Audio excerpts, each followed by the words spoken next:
Ini pertama kalinya saya pergi ke kebun. Kebun sawit milik ayah cukup luas.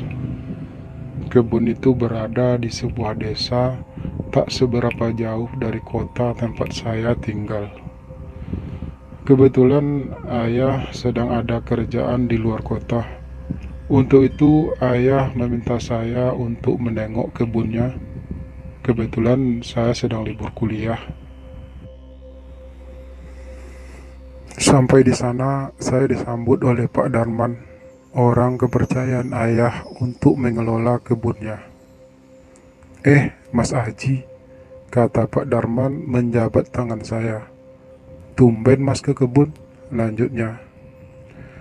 Saya sudah cukup kenal dengan Pak Darman, karena beliau sering datang ke rumah jika ada hal tentang kebun yang ingin dibicarakannya dengan ayah.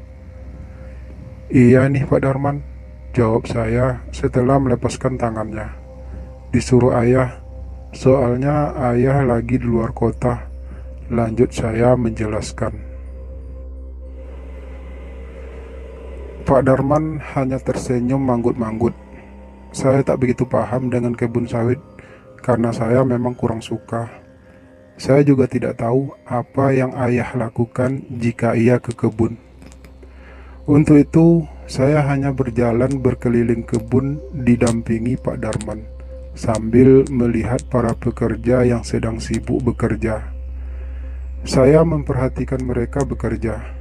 Kemudian setelah merasa lelah, saya kembali lagi ke rumah-rumah para pekerja. Di kebun tersebut terdapat beberapa buah rumah berderetan yang memang sengaja dibuat untuk tempat tinggal para pekerja.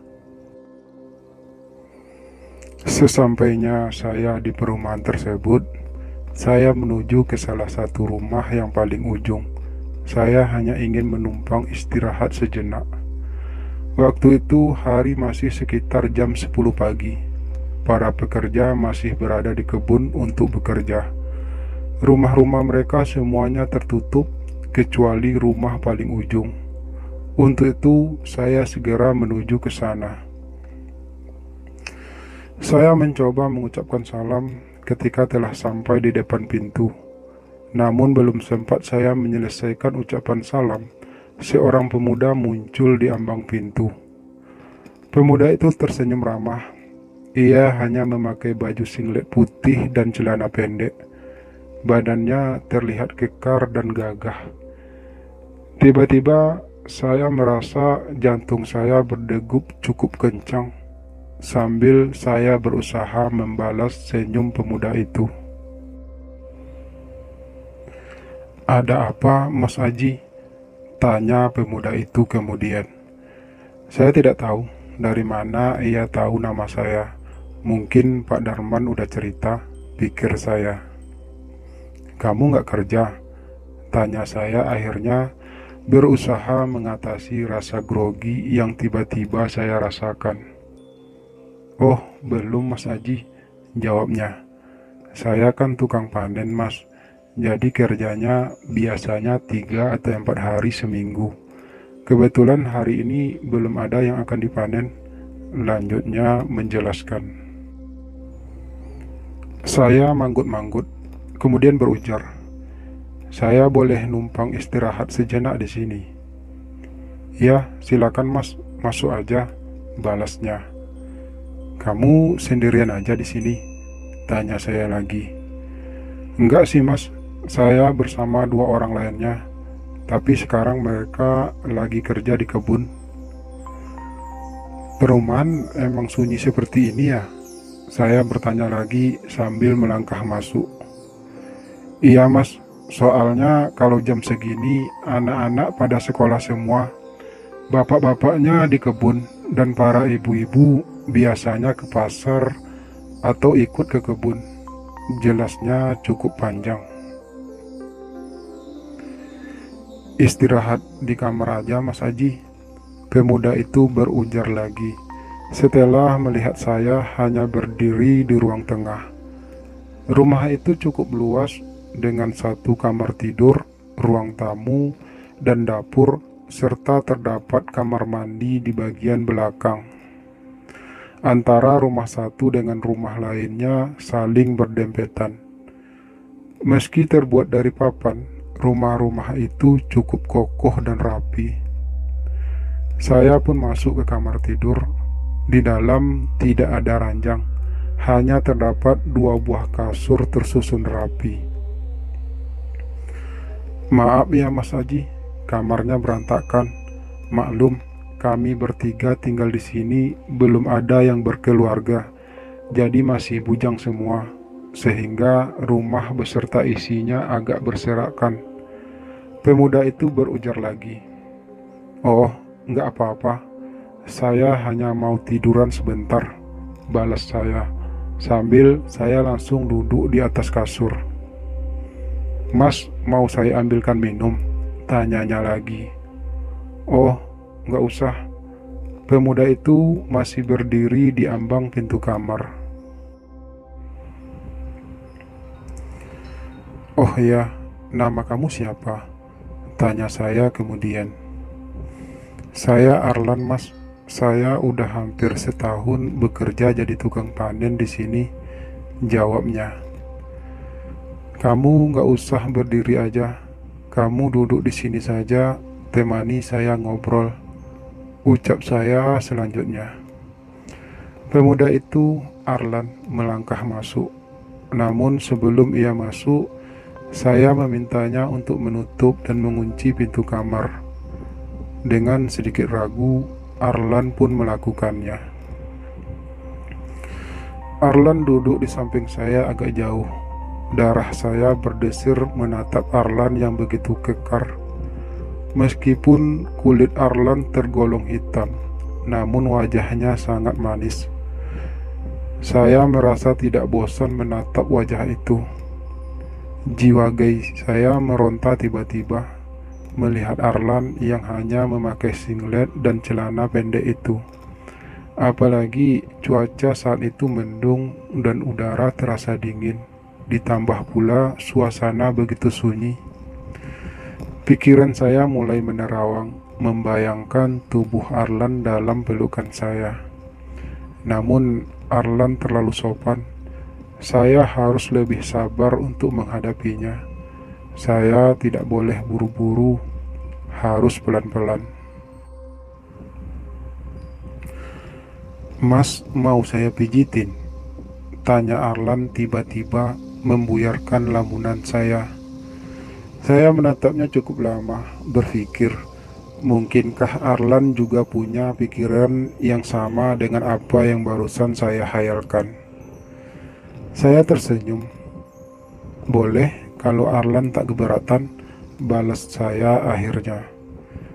"Ya udah, Mas buka aja pakaiannya," ucap Arlan lagi. Saya kemudian mulai membuka pakaian saya satu persatu, kecuali celana boxer saya. "Mas tengkurap ya?" Arlan berujar lagi setelah cukup lama menatap saya yang sudah bertelanjang dada. Saya segera tengkurap dan Arlan pun mulai memijat bagian kaki saya. Jujur, saya merasa pijatan Arlan cukup enak. Tekanannya terasa. Mungkin karena Arlan bekerja sebagai tukang panen, sehingga tenaganya sangat kuat. Selesai memijat bagian kaki dan paha saya, Arlan berpindah ke bagian punggung saya. Lalu kemudian meminta saya untuk telentang, dan ia pun mulai memijat bagian kaki saya lagi. Memijat bagian tangan saya, kemudian melanjutkan ke bagian dada dan perut saya. Saya menikmati setiap sentuhan Arlan di bagian tubuh saya. Arlan sangat cekatan. Saya merasa nyaman dan rileks. "Kulit Mas Aji putih dan bersih sekali," ucap Arlan ketika ia mengurut bagian perut saya. "Badannya juga bagus. Perut Mas Aji sangat six-pack, dadanya bidang," lanjutnya yang membuat saya merasa tersanjung dan tersenyum menatapnya. Saya memang selalu rutin ikut fitness untuk membentuk tubuh saya. Hampir setengah jam Arlan memijat tubuh saya. Ia mulai berkeringat. Karena merasa gerah, Arlan pun membuka baju singletnya. Saya terkesima melihat Arlan yang bertelanjang dada tersebut. Dadanya terlihat bidang, perutnya six-pack, otot-otot lengannya terlihat jelas. Jiwa guys saya kembali bergejolak melihat pemandangan indah itu.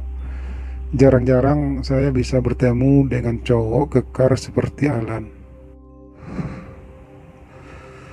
Arlan masih terus memijat bagian dada dan perut saya. Lalu kemudian ia berpindah untuk memijat tangan saya. Arlan terlihat serius dan fokus melakukan pijatannya. Saat Arlan memijat bagian lengan saya, ia entah sengaja atau memang teknik memijatnya seperti itu, meletakkan telapak tangan saya tepat di atas pahanya.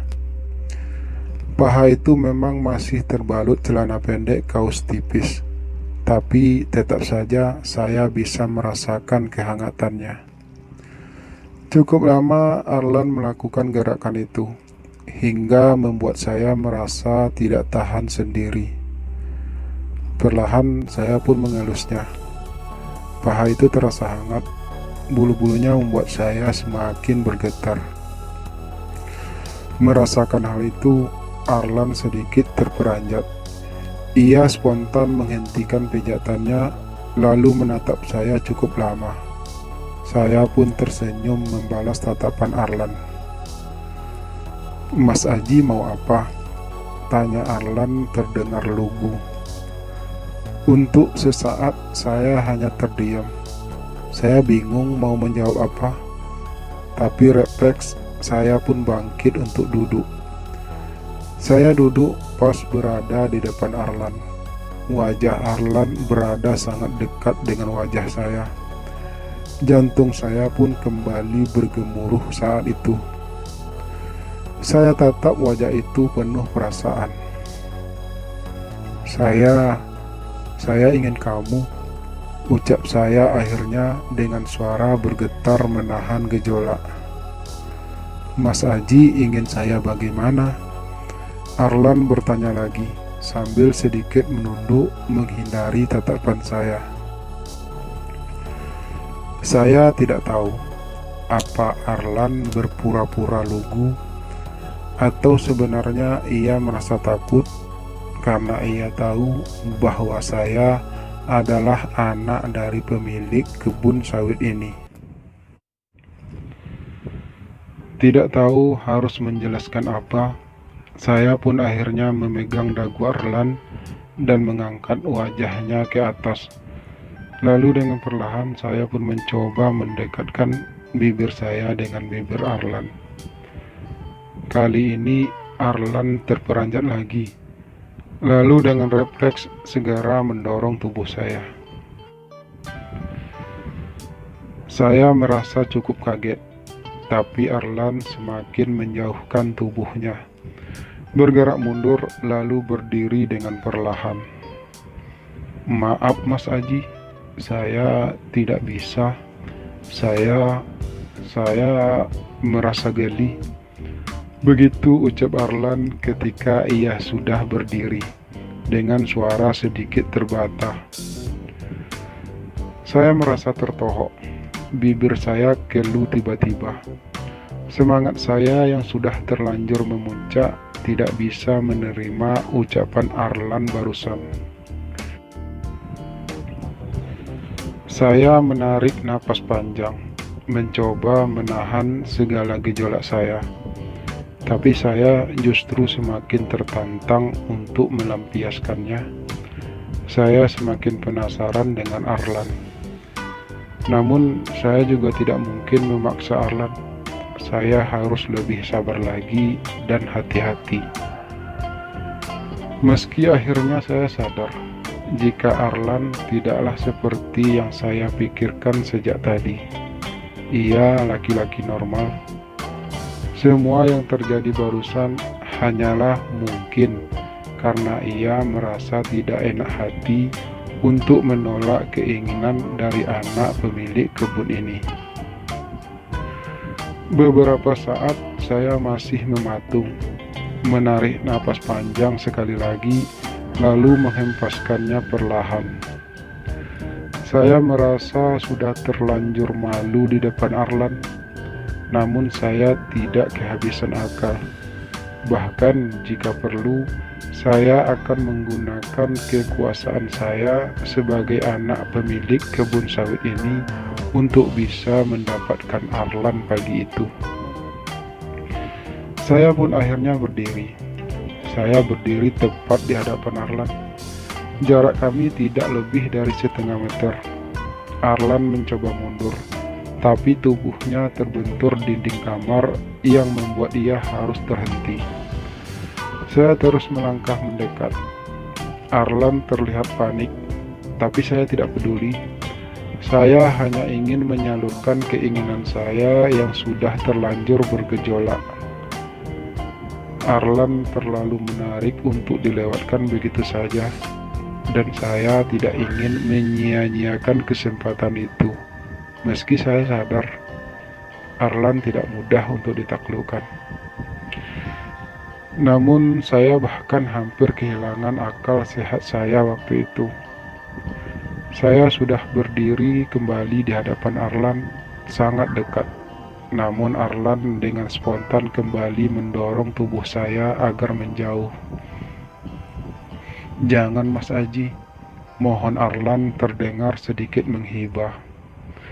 Saya memegangi tangan Arlan yang mencoba mendorong saya. "Kalau kamu tetap tidak mau, saya akan minta Pak Darman untuk memecat kamu dari sini." Kalimat ancaman itu akhirnya keluar juga dari mulut saya. Saya sendiri hampir tidak percaya mendengarkan ucapan saya sendiri. Arlan bahkan terlihat sangat kaget mendengar hal itu.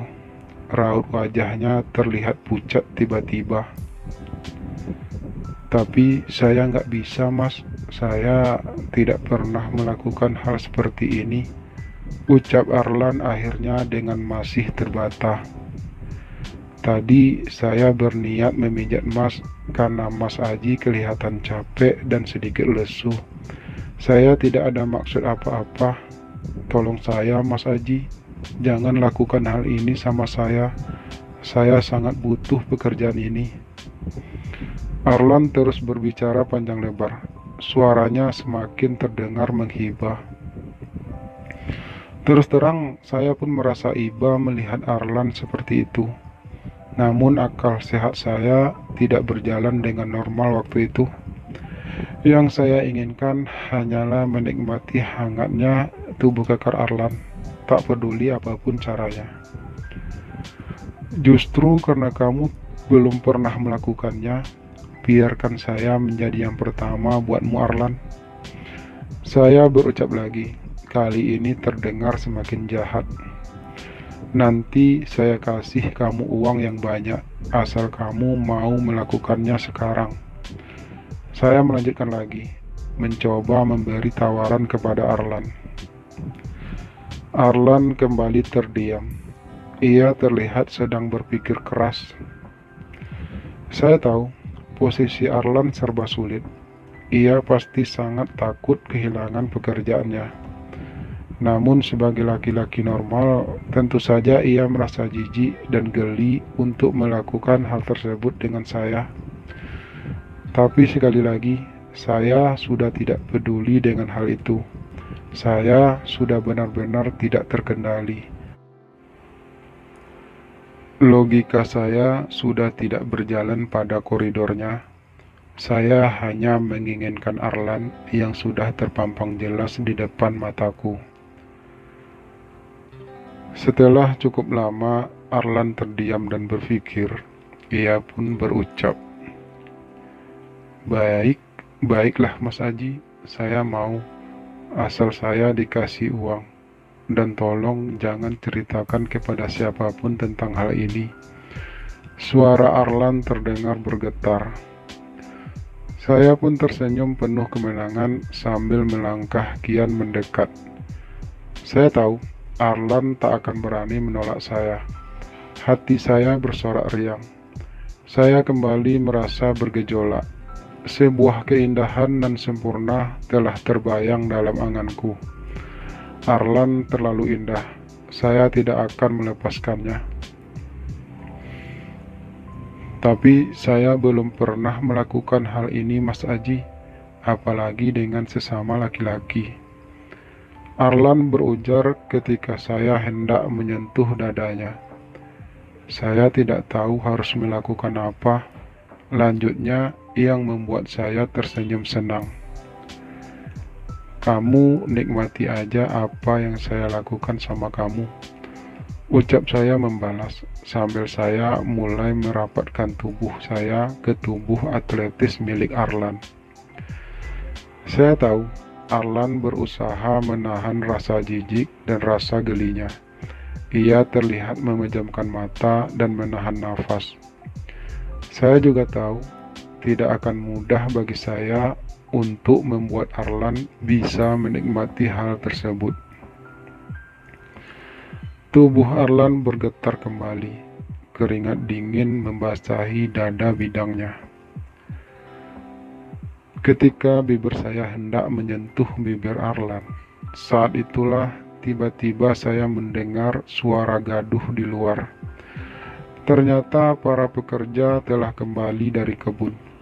Suara mereka terdengar ramai berbincang-bincang. Hal itu tentu saja membuat saya kaget. Saya pun spontan menghentikan tindakan saya terhadap Arlan. Saya melirik jam di dinding kamar. Sudah hampir jam 12 siang. Tentu saja ini adalah jam istirahat para pekerja. Tak lama kemudian, saya mendengar suara pintu rumah terbuka. Saya pun dengan refleks memungut kembali pakaian saya yang berserakan. Demikian juga Arlan. Kami memakai pakaian dengan tergesa. Saya menyuruh Arlan untuk membuka pintu kamar, lalu saya berbaring berpura-pura tidur. Dua orang teman Arlan hendak masuk ke dalam kamar, namun mereka kembali mundur melihat saya yang sedang tertidur. Siang itu, saya gagal mendapatkan Arlan. Namun hal itu justru membuat saya semakin penasaran. Saya akan berusaha melakukan apa saja untuk bisa mendapatkan Arlan. Saya akan mengatur waktu dan tempat yang tepat agar saya bisa lebih leluasa melampiaskan segala keinginan saya terhadap Arlan.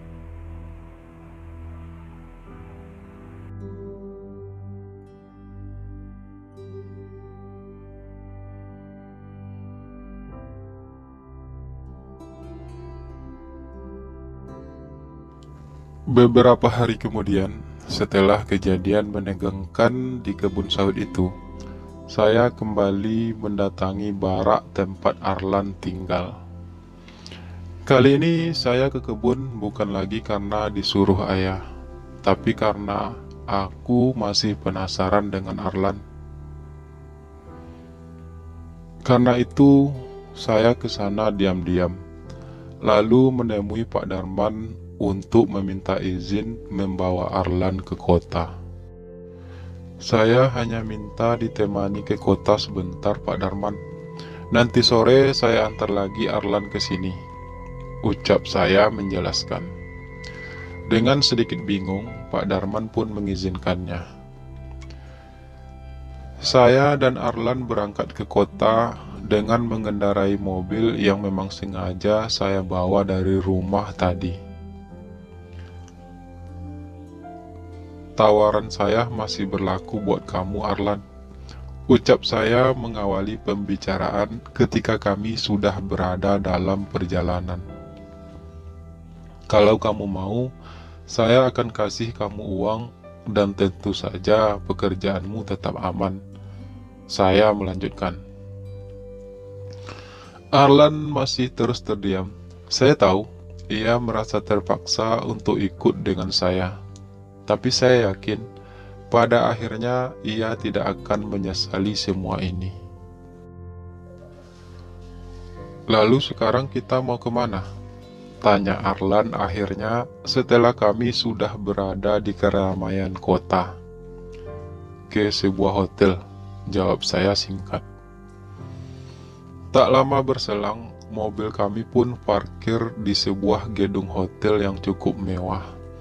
Saya memang sudah memesan sebuah kamar secara online, sehingga ketika kami sampai di sana, kami langsung menuju kamar tersebut.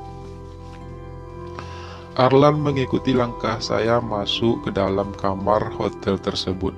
Setelah berada di dalam, saya segera menutup dan mengunci pintu.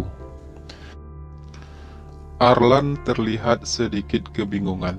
Sepertinya ini pertama kalinya bagi Arlan memasuki sebuah hotel. Arlan benar-benar terlihat lugu. "Usia kamu berapa sih, Arlan?" tanya saya memecah keheningan. Arlan duduk di tepian ranjang. Saya masih berdiri tepat di hadapannya. 19 tahun, Mas," jawabnya dengan suara terdengar bergetar. Pantas, pikirku. Arlan masih terlalu sangat muda. 4 tahun lebih muda dariku. Sepertinya perjalanan hidupnya yang keras membuat Arlan terlihat lebih dewasa dari usianya. Setelah sedikit saya paksa, Arlan akhirnya pun bercerita tentang sepintas perjalanan hidupnya, hingga ia harus berada di perkebunan sawit tersebut. "Aku berasal dari keluarga yang sangat sederhana, kalau tidak boleh dibilang miskin sih," ucap Arlan memulai ceritanya. "Aku anak kelima dari 7 bersaudara.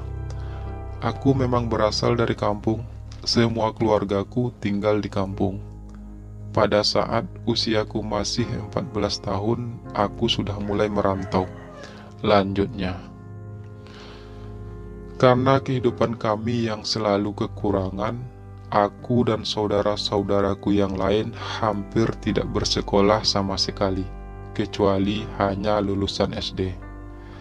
Dan merantau bukanlah sesuatu yang asing dalam keluarga kami." Arlan menarik napas sejenak, lalu meneguk minuman dingin yang sudah saya pesan sejak tadi.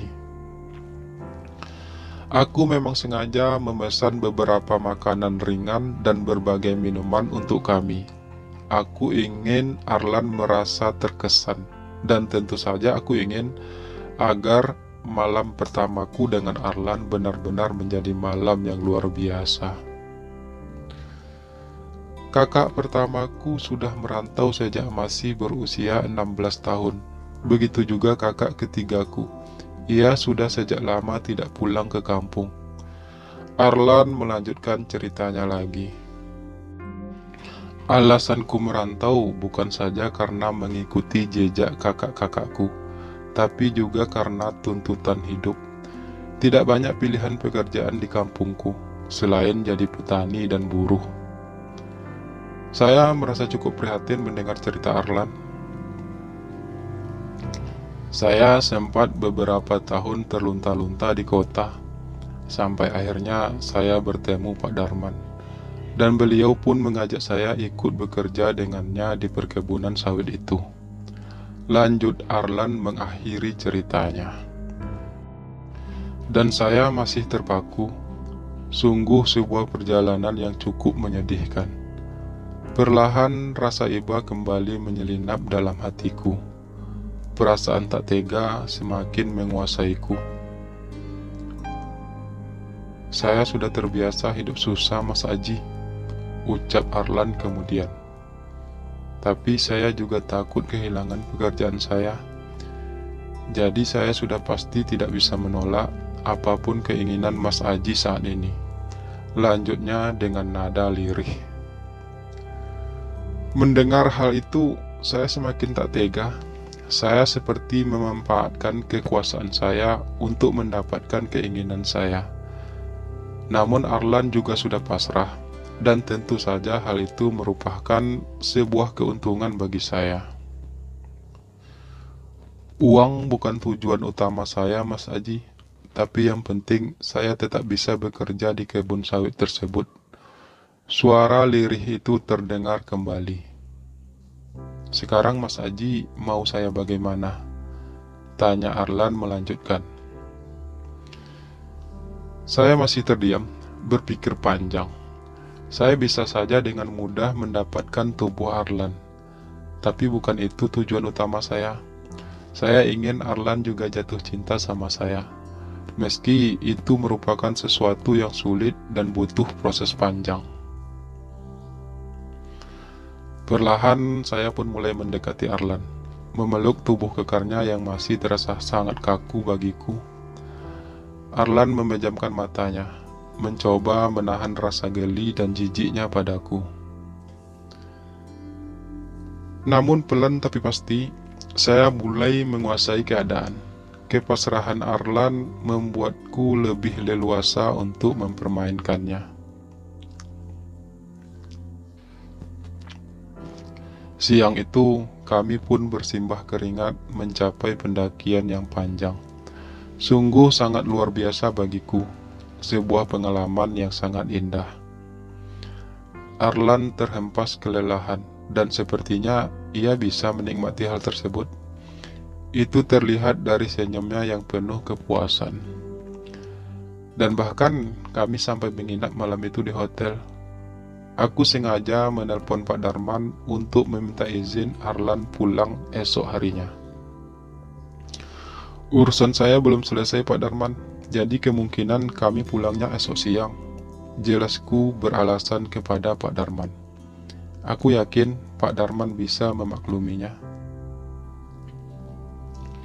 Kamu hebat, Arlan. Bisikku di telinga Arlan ketika untuk kedua kalinya kami terhempas dari sebuah pendakian yang indah. Kamu benar-benar perkasa.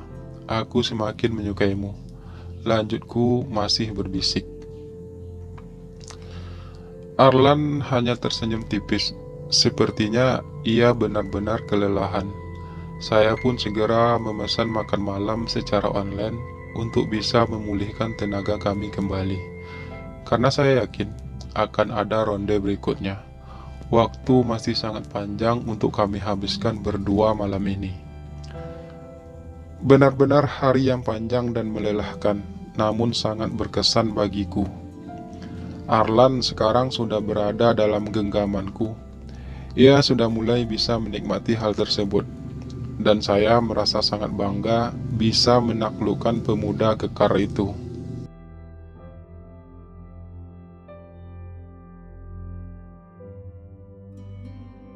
Hari-hari selanjutnya, saya semakin sering meminta Arlan untuk menemani saya ke kota. Berbagai alasan saya berikan untuk meminta izin pada Pak Darman. Hubungan saya dan Arlan semakin dalam dan parah.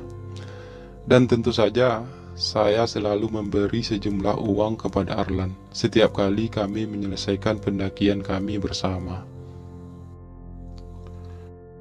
Saya merasa puas dengan Arlan, jadi saya tidak merasa berat untuk memberinya upah yang layak. Setidaknya dengan begitu, Arlan jadi punya pemasukan lain selain dari upah dia memanen sawit. Berbulan-bulan hal itu terus terjadi. Aku semakin ketagihan karena Arlan. Dia memang laki-laki yang luar biasa. Aku semakin tak bisa untuk melupakannya. Hingga suatu saat, Arlan pun berkata padaku saat kami bertemu kembali untuk kesekian kalinya di hotel yang berbeda. Ibuku sakit keras di kampung, Mas Aji. Aku harus pulang besok, ucapnya. Kampung Arlan memang sangat jauh. Diperlukan perjalanan kurang lebih 2 hari naik bis untuk bisa sampai ke sana. Iya, nggak apa-apa, kamu pulang aja, balasku dengan sedikit berat. Biar bagaimanapun, saya masih belum bisa kehilangan Arlan. Saya sudah terlalu terbiasa melalui hari-hari bersama Arlan. Tapi saya memang harus merelakan ia pergi, setidaknya untuk beberapa waktu menjelang ia kembali lagi ke sini. Esoknya Arlan pun pulang kembali ke kampung halamannya. Saya dengan berat hati melepaskan kepergiannya. "Aku pasti kembali, Mas Aji," ucap Arlan saat ia hendak menaiki bis yang ia tumpangi. "Aku pasti akan selalu menunggumu di sini, Arlan," balasku dengan nada sedih. Sekuat mungkin aku berusaha untuk terlihat tegar. Sekuat mungkin aku berusaha untuk menahan air mataku agar tidak tumpah saat itu juga. Berat rasanya harus terpisah dari Arlan, tapi aku harus bisa ikhlas.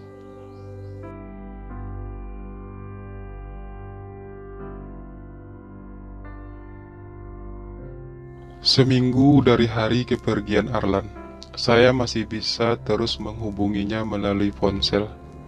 Arlan mengabarkan kalau ibunya akhirnya meninggal. Saya pun menyampaikan rasa turut berduka saya pada Arlan. "Saya mungkin masih sangat lama di sini, Mas Aji," ucap Arlan kemudian. "Iya, nggak apa-apa Arlan. Aku akan tetap menunggu kamu di sini," balasku lirih. Hatiku sebenarnya ingin Arlan segera kembali, tapi aku tidak mungkin memaksanya. Biar bagaimanapun, sebenarnya kami tidak punya hubungan apa-apa. Kami tidak punya ikatan apa-apa. Yang terjadi selama ini hanyalah Arlan bersedia melayaniku karena ia mendapatkan upah, bukan atas dasar suka sama suka. Meski tidak bisa saya pungkiri kalau Arlan sebenarnya mulai menikmati hubungan kami. Hari-hari terus berlalu, hingga lebih dari sebulan Arlan belum juga kembali. Dia bahkan sudah tidak bisa dihubungi lagi. Nomornya sudah tidak aktif. Saya mulai merasa khawatir. Jangan-jangan Arlan memang tidak akan pernah kembali lagi ke sini. Dan hal itu tentu saja membuat saya sangat kecewa dan terluka. Hari-hari saya semakin terasa sepi dan tak bergairah. Saya sering menghabiskan waktu mengurung diri di kamar. Hidupku tiba-tiba terasa hampa. Sedalam itukah saya mencintai Arlan? Mengapa bayangannya selalu melintas dalam pikiranku? Mengapa saya tidak berusaha untuk melupakannya? Padahal sudah jelas-jelas Arlan sudah menghilang. Saya masgul. Saya benar-benar tidak tahu lagi harus melakukan apa saat ini. Ingin rasanya saya mendatangi kampung Arlan untuk bertemu dengannya. Namun selain karena jarak yang jauh, saya juga tidak tahu pasti di mana kampung Arlan sebenarnya. Saya hanya tahu namanya, tapi tidak tahu tempatnya. Lagi pula, jikapun saya nekat mendatangi Arlan di kampungnya, belum tentu Arlan akan menyambut saya dengan manis. Karena bisa saja sebenarnya Arlan memang sengaja menghindar. Untuk itu, saya akhirnya hanya bisa pasrah. Beberapa bulan berlalu, saya enggan untuk menghitungnya. Saya benar-benar sudah pasrah. Harapan saya untuk bisa bertemu Arlan lagi terasa sudah musnah. Arlan benar-benar menghilang dan saya merasa sangat sakit karenanya. Dalam kepasrahan saya itulah, tiba-tiba saya mendapat kabar kalau Arlan sudah kembali lagi ke perkebunan sawit. Pak Darman yang cerita ketika ia datang ke rumah untuk bertemu ayah. "Udah 2 hari Arlan mulai bekerja lagi di kebun, Mas Aji," Jelas Pak Darman padaku yang membuatku tersenyum riang. Esoknya saya pun berangkat ke kebun untuk menemui Arlan. Rasa rindu saya sudah sangat menggunung. Rasanya saya sudah tidak sanggup lagi menahannya. Saya sangat merindukan senyuman manis Arlan. Sesampai di sana, Arlan menyambut saya dengan senyum khasnya itu. Tapi tentu saja kami hanya bisa saling tatap, tanpa bisa saling peluk. Pastinya hal itu akan terlihat aneh di mata orang-orang. Namun yang pasti, hati saya merasa sangat bahagia melihat Arlan kembali. Sore itu, saya pun meminta izin pada Pak Darman untuk mengajak Arlan ke kota. Saya pun menyewa sebuah hotel untuk tempat kami bertemu dan saling melepas rindu. Kemana saja kamu, Arlan? Kenapa ponsel kamu tidak bisa dihubungi? Saya memberondongi Arlan dengan beberapa pertanyaan saat kami sudah berada di dalam hotel. Maaf Mas Aji, saya terpaksa menjual ponsel saya untuk membantu biaya sekolah adik saya yang paling kecil. Ia baru saja lulus SMP tahun ini, jadi butuh biaya banyak, jelas Arlan. Aku juga harus kerja dulu di kampung Mas Aji untuk cari ongkos kembali ke sini, lanjut Arlan lagi. Kemudian ia pun duduk di sampingku di atas ranjang. Aku sangat merindukan Mas Aji, ucap Arlan pelan yang membuatku merasa tersanjung. Ternyata bukan hanya saya yang menanggung rindu selama ini, tapi Arlan juga. Hatiku semakin bersorak senang menyadari semua itu. Aku sayang sama Mas Aji, ucap Arlan lagi dengan sedikit terbata. Aku juga sayang kamu Arlan, balasku tegas. Perlahan wajah kami pun kian mendekat. Aroma harum napas Arlan tercium di hidungku. Aku merasa begitu bahagia malam itu. Segala rasa rindu yang selama ini terpendam, aku tumpahkan dengan segenap jiwaku. Arlan juga seperti enggan melepaskanku. Dia ingin kembali merasakan pendakian yang indah itu bersamaku. Kamu begitu sempurna, Mas Aji.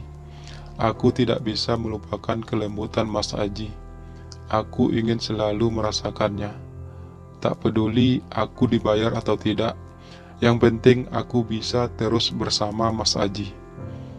Kali ini Arlan membisikkannya di telingaku sambil ia terus membuaiku dalam lautan cinta yang indah. Cinta kami pun akhirnya menyatu padu, melebur dalam sebuah rasa yang indah. Pendakian-pendakian berikutnya semakin penuh gejolak. Hati kami menyatu. Jiwa raga kami pun tak ingin terpisah. Kami enggan untuk saling mengakhiri. Kami ingin tetap menyatu dalam lautan cinta itu. Kini hatiku benar-benar bahagia. Akhirnya aku bisa memiliki pemuda kekar sang tukang panen itu. Aku bukan hanya bisa memiliki raganya, tetapi juga hati dan jiwanya. Kan kuserahkan seluruh hidupku untuk Arlan. Aku akan selalu ada untuknya, membantunya melewati beratnya sebuah perjalanan hidup. Kami akan tetap bersama, meski itu semua tidaklah akan selalu mudah. Tapi aku percaya, kekuatan cinta bisa mengalahkan apapun. Semoga saja.